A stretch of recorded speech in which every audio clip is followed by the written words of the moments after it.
안녕하세요. 큰쌤 이대원입니다. 자, 오늘 시간에는 저번 시간에 이어서 생태계와 상호작용, 그 중에 개체군에 대해서 계속 배워보도록 할 거예요.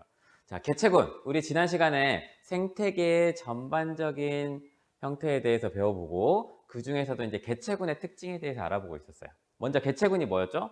그치? 같은 종, 어떤 일정 지역에 같은 종의 무리로 이루어진 집단. 이런 걸 개체군이라고 한다 그랬어. 그래서 이 개체군의 특징에 대해서 이제 몇 가지 배워봤는데 뭐 여러 가지 있었죠. 밀도, 성장 곡선 이런 것들 배워봤어요. 자, 이번 시간에는 개체군의 다른 특성들 계속해서 배워보도록 하겠습니다. 자, 이게 뭐냐? 바로 연령 피라미드라고 하는 거야. 이 개체군의 연령별 그 개체의 수 이런 것들을 알아보는 것도 굉장히 중요해요. 그래서 그런 것들을 주로 이렇게 연령 피라미드로 나타내게 되는데 이거 사회 시간에 많이 보는 그런 그래프죠. 맞아요. 그래서 여기서 제일 중요한 건 생식 연령층이야. 아이를 낳아야지 그 집단이 유지가 되겠잖아요. 그래서 이 생식 연령층은 어떻게 되느냐? 그리고 이 생식 연령층이 낳은 아이들, 생식 전 연령층이 어떻게 되느냐? 그리고 생식 후 연령층. 여기는 이제 더 이상 아이를 낳을 수 없는 노인들이에요. 늙은 개체들. 그래서 이렇게 세 단계로 나눠가지고 각각의 개체 수가 어떻게 되는지를 우리가 알면 뭘 할 수 있을까요? 그렇지. 앞으로 이 집단이 더 커질 것인가, 유지가 될 것인가, 작아져서 나중에 없어질 것인가 이런 것들을 알 수가 있어요. 자, 제일 처음에 나와 있는 거는 발전형이라 그래. 크기가 위로 갈수록 뾰족하고 아래로 갈수록 넓어지는 그런 형태죠. 이 얘기는 뭐야? 그치, 생식 연령층이 아이를 많이 낳고 있어요. 그래서 미래 세대 아이들의 수가 많아. 이러면 앞으로 어떻게 될 것 같아? 그치, 집단이 점점 커져요. 아이를 많이 낳으니까 그 아이들이 또 아이를 낳을 텐데 생식 연령층 수는 점점 늘어나고 아이의 수도 점점 늘어나고 해서 개체군의 크기가 점점 커질 거예요. 그런데 전에 우리 생존 곡선 배워봤지? 무한정 커질 수 있어요? 그럴 수가 없어요. 환경 저항이라는 게 있기 때문에. 그래서 이제 시간이 좀 지난 어떤 형태들은 이렇게 안정형이라고 하는 형태가 돼요. 좀 종 모양이죠. 아래쪽이 비슷해. 자, 생식 연령층이 자신들과 비슷한 수의 아이들만 낳아요. 이 얘기는 크기 변화가 크게 없다는 얘기야. 그치? 그 숫자가 그대로 유지가 되는 거예요. 그래서 이런 걸 안정형이라고 합니다. 자, 이제 시간이 오래 지나면 이런 집단도 생겨나요.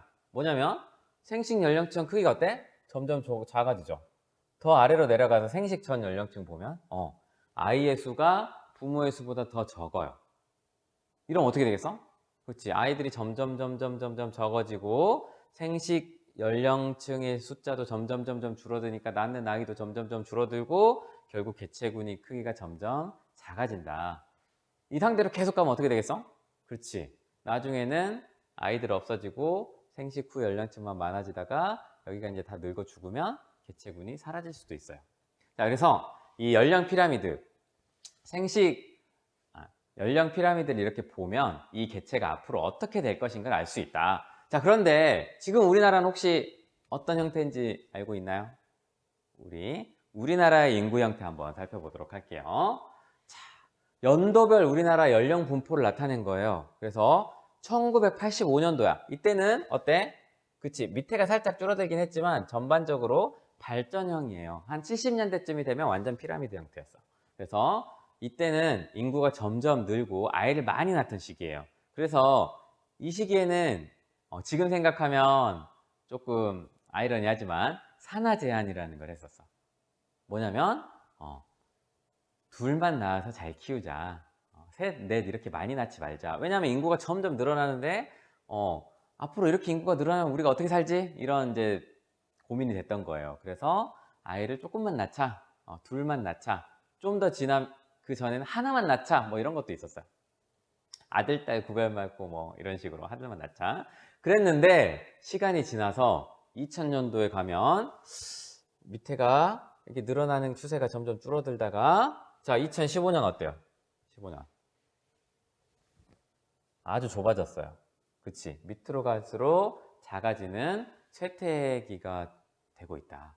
우리나라 앞으로 어떻게 될 거라는 얘기 혹시 들어본 적 있어요? 우리 지금 학생들의 수도 점점 줄고 있어. 그 얘기는 생식 가능 연령층이랑 생식 전 연령층의 숫자가 줄어든다. 이 얘기는 우리가 앞으로 인구가 점점 줄다가 나중에는 이대로 가면 우리나라가 없어질 수도 있다. 이런 얘기예요. 지금 또 되게 심각한 문제가 되고 있어. 그치? 노인층은 늘어나고 여기 일할 사람들, 생식 연령층은 줄어들고 그러다 보니까 노인 인구 부양, 노인 사업들이 굉장히 각광을 받고 있기도 하고 그래서 현재 우리나라는 조금 세택이 있어요. 여러분들이 커서 아이를 낳을 때 생각해봐. 둘, 셋, 넷 이렇게 낳고 싶은 사람이 지금 잘 없어요 요즘에. 그치? 한 명 정도 낳거나 많으면 2명 안 낳겠다는 사람도 많아요. 결혼을 하지 않겠다는 사람도 많아. 그치? 우리 사회의 이런 어떤 환경 이런 것들이 좀 아이를 낳는데 어렵다 이런 걸 많이 느끼고 있어요. 선생님도 그래요. 여기까지 합시다. 그래서 이렇게 연령 피라미드를 통해서 그 개체군의 미래를 예측해 볼 수 있다. 자, 그리고 이제 개체군의 특성 중에 하나는 또 뭐냐면 이 주기적 변동이야. 우리가 환경이 주기적으로 변하면 그에 맞춰서 개체군도 주기적으로 변할 수 있어요. 그러니까 개체군의 수가 늘었다 줄었다가 일정한 패턴을 가지고 지낸다는 얘기야. 여러 가지 주기가 있는데 대표적인 걸로 이 돌말 개체군을 보면 얘네들은 계절별로 1년 단위로 늘었다 줄었다를 반복합니다.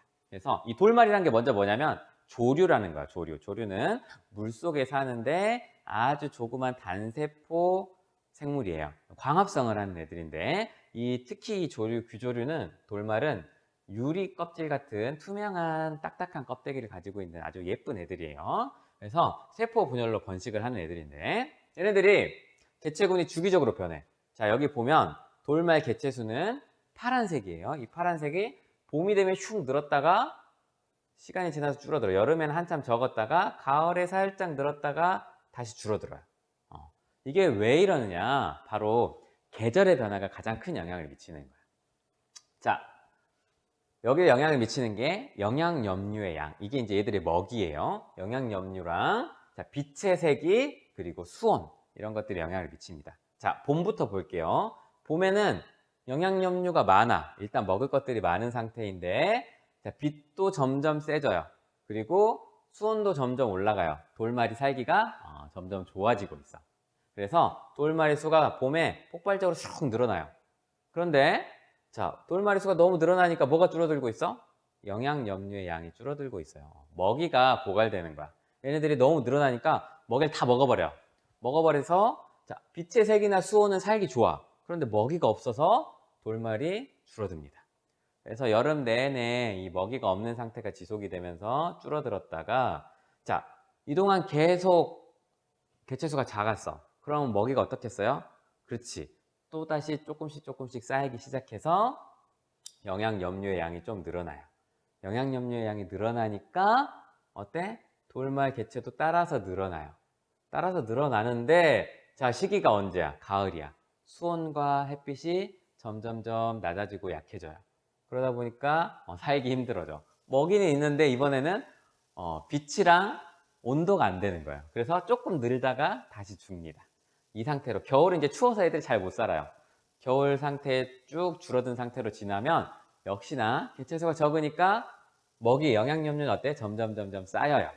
그래서 다음에 봄, 이 쌓인 양분을 가지고 애들이 다시 늘어났다가 여름에 다시 줄어들었다가 가을에 좀 늘어났다가 겨울에 다시 줄어들었다가 이런 패턴을 매년 반복하게 됩니다. 이게 바로 개체군의 주기적 변동이에요. 개체군이 그러면 1년 단위로 계절에 의해서만 변하냐? 아니야. 그치? 굉장히 큰 기간 동안 변하는 것도 있어요. 바로 이 스라손이라고 하는 육식동물과 문신토끼, 토끼의 개체군의 주기적 변동은 대략 10년을 주기로 반복이 됩니다. 이거는 이제 피식과 포식에 따른 변동이야. 이게 무슨 말이냐? 스라소니가 토끼를 잡아먹어요. 자, 토끼가 많으면 어떨 것 같아? 스라소니가 잡아먹을 것도 많겠지. 그럼 스라소니가 잘 번식해요. 근데 스라소니가 너무 많아져? 토끼를 다 잡아먹어버려요. 이건 이제 토끼가 없어. 그럼 스라소니도 먹을 게 부족하네 하면서 굶어 죽는 애들도 생기고 아이도 많이 못 낳고 하다 보면 다시 줄어들어. 뭐 이런 것들이 반복되는 거예요. 그래서 보면 자 그래프 한번 봅시다. 1850년도부터 10년 단위로 쭉 조사를 했어요. 자 처음에는 이 빨간색이 스라소니야. 스라소니 개체수가 많았어요. 이러다 보니까 토끼들은 많이 잡아먹혀서 별로 없어. 그러다 보면 어떻겠어? 그치, 토끼가 없으니까 스라소니 수도 점점 줄어들어요. 굶어 죽어요. 자, 스라소니가 줄어드니까 토끼는 어떻게 돼? 토끼는 이제 자기를 잡아먹을 애들이 적어지니까 또 늘어나요. 막 늘어났는데, 자, 다시 토끼가 많아지니까 스라소니들도 이제 얘들을 잘 잡아먹고 다시 개체수가 늘어나기 시작합니다. 얘들 늘어나면 어떻게 돼? 토끼는? 그치, 다시 많이 잡아먹혀요. 줄어들어요. 그러면 스라소니도 줄어들어. 토끼가 늘어나요. 스라소니도 늘어나. 토끼가 줄어들어. 스라소니도 줄어들어. 이게 계속 반복이 되는데 이게 대략 10년 단위로 반복이 되더라. 그쵸? 얘들이 다 잡아먹고 아기를 낳아야 돼. 낳고 얘들이 다시 커야 돼. 이런데 시간이 제법 걸리겠죠. 그래서 이 스라소니와 눈신토끼의 개체군 주기적 변동은 약 10년 단위로 늘고 줄고 하더라. 자, 이런 것들을 개체군의 특성 알아봤어요. 자, 이번에는 개체군의 상호작용에 대해서 한번 알아보려고 해요. 개체군 내 상호작용. 이거는 그러니까 한 개체군 안에 있어 여기에 같은 종류의 동물들이 무리지어 살고 있어요. 그럼 얘네들이 안에 같이 모여 살면 상호작용이 일어나겠지. 그치? 뭐 서로 싸우거나 사이좋게 지내거나 뭐 이런 것들이 일어나요. 자, 그런 것 중에 대표적인 게 텃새야. 텃새. 텃새를 부린다 이런 얘기 많이 들어봤죠? 텃새라고 하는 거는 각 개체가 생활 구역을 확보해요. 여긴 내 땅! 하고 딱 정해요. 그러면 다른 개체들의 접근을 막아. 여기 들어오면 싸워서 쫓아내. 그래서 그 안에서 먹이나 생활 공간을 독점하는 거예요. 그래서 가끔 보면 동물들이 이렇게 자기 구역에 들어오면 막 싸워서 쫓아내는 그런 걸 볼 수 있어요. 대표적으로 새들. 여러분들 이렇게 하천에 보면 백로라고 하얀 새들 있지. 백로들이 이런 거 잘 보여줘요. 이렇게 잡아먹고 있다가 다른 새가 슉 근처로 날아와. 그러면 싸워서 쫓아냅니다. 물론 친하게 지내는 애들도 있어요. 이건 이제 뭐 개체들 사이에 따라 다르겠지. 대표적인 텃새를 부린 애들이 뭐 얼룩말 혹은 백로 이런 것들이 있습니다. 호랑이 같은 애들은 굉장히 넓은 영역을 자기 영역으로 삼아서 들어오면 쫓아내고 그래요. 자, 또 하나는 순이제야, 순이제. 순이제는 개체들 사이의 힘의 세기에 따라 순위가 정해지는 거예요. 자, 그러면 이 순위를 정하면 뭐가 좋아? 그렇지. 예를 들어서 먹이를 먹어요. 내가 먼저 먹을 거야 하고 막 싸워요. 그러다가 제일 이긴 애가 먼저 먹어. 먹을 때마다 싸우면 불편하겠지. 그래서 닭이나 이 일본 원숭이 얘네들은 순위를 딱 정해요. 대장, 서열 2위, 서열 3위, 4위, 5위 이렇게 쭉 정해져서 먹이를 먹을 때도 순서대로 먹고 또 이제 번식기가 됐어. 그러면 암컷을 누가 차지할 거냐 또 싸우잖아. 그럴 때도 대장부터 해서 차례차례 이렇게 선택되고 이렇습니다. 그래서 이 순위제는 좀 불필요한 그런 경쟁을 좀 줄여보자 이거야. 미리 정해놓고 매번 경쟁하지 말고 한 번 정해서 그걸로 계속 가자. 물론 순위가 변동이 되겠죠. 내가 이제 더 낮은 서열이었는데 힘이 세졌어. 크고. 그러면 이제 더 윗서열한테 싸움을 걸어서 순위가 바뀌기도 하고 그렇습니다. 자, 리더제. 리더제라고 하는 건 뭐냐면 리더 말 그대로 우두머리가 전체 무리를 통솔해요. 자, 이 리더제는 순위제랑 어떻게 보면 비슷할 수 있어. 그치? 대장을 정하는 거잖아. 그런데 이 리더제의 경우는 대부분 다른 개체들 사이에는 순위가 잘 없어요. 대장이 무리를 이끌고 나머지는 대장의 명령에 이제 따르는데 얘네들 간에는 뭐 서열이 크게 정해지지 않은 거야. 나머지는 비슷비슷해. 대표적인 애들이 기러기. 기러기가 리더가 앞에서 무리를 이끌면 얘네들이 이제 이렇게 따라가는 거죠. 물론 이 리더는 바뀝니다. 항상 한 해가 하는 거 아니에요. 바뀔 수 있어요. 양도 마찬가지야. 양도 무리의 리더가 양 무리 전체를 이끌고 돌아다닌대요. 그래서 이런 것들을 리더제라고 한다. 자, 사회생활. 우리 사회생활 하고 있어요. 그쵸? 이 역할에 따라 계급과 업무를 분담해서 생활한다. 그래서 대표적인 거 여러분 잘 알고 있지. 바로 개미 혹은 벌이에요.